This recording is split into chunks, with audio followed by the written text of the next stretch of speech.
આણંદ જિલ્લામાં ભારે વરસાદથી અનેક વિસ્તારોમાં પાણી ભરાયા। આણંદ શહેરમાં 8 થી 10 ઇંચ વરસાદ ખાબક્યો છે। વરસાદથી જળબંબાકારની સ્થિતિ। બાયજ ઓવરબ્રિજ નીચે નયા વતન સોસાયટીમાં 100 થી વધુ ઘરોમાં પાણી ભરાયા। વર્ષોથી વરસાદી પાણીની સમસ્યા છતાં કાયમી ઉકેલ નહીં મળ્યાનો સ્થાનિકોનો આક્ષેપ છે। ભાઈ છે, અમે નયા વતન સોસાયટીમાં રહીએ છીએ। અમારો વોર્ડ નંબર 6 છે। અમારો ટીપી નંબર 1 માં સૌથી પોસ્ટ વિસ્તાર જે ગણાય છે એમાં અમારું મકાન છે। નયા વતનની અંદર જે પાણી ભરાવાની સમસ્યા ઘણા સમયથી છે પણ એનું કોઈ નિરાકરણ આવતું નથી અને ખૂબ જ તકલીફ પડે છે।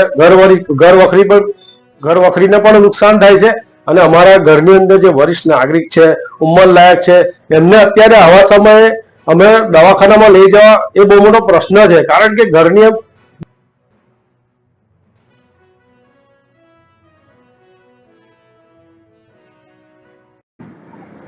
આણંદમાં 8 ઇંચ કરતા પણ વધુ વરસાદ વરસ્યો છે। ત્યારે જો વાત કરીએ તો આણંદના અનેક વિસ્તારોમાં કેરથી પણ ઉપર પાણી ભરાયેલા જોવા મળી રહ્યા છે। ત્યારે નયા વતન સોસાયટી બાલેજ ઓવરબ્રિજની નીચેની આ સોસાયટી છે જેમાં 100 થી પણ વધુ મકાનોમાં વરસાદી પાણી ઘૂસ્યા છે। ત્યારે જે લોકો છે, જે વડીલો છે, તે ઘરના ઉપરના જે માળ છે તેમાં રહેવા માટે મજબૂર બન્યા છે। ત્યારે જે ઘરોમાં છે અત્યારે જે પાણી ઘૂસેલા છે તેની સાફ સફાઈ પણ અત્યારે ચાલી રહી છે। ત્યારે જો વાત કરીએ તો આણંદમાં 8 ઇંચ કરતા વધુ વરસાદ વરસ્યો છે, જેને કારણે જે નયા વતન સોસાયટી છે તેમાં પાણી ઘૂસેલા જોવા મળે છે।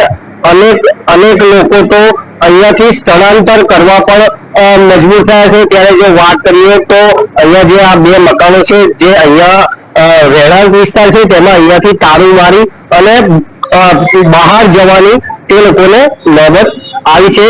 ત્યારે અહીંના તંત્રના અધિકારીઓ હજુ સુધી અહીંયા જોવા સુદ્ધા આયા નથી।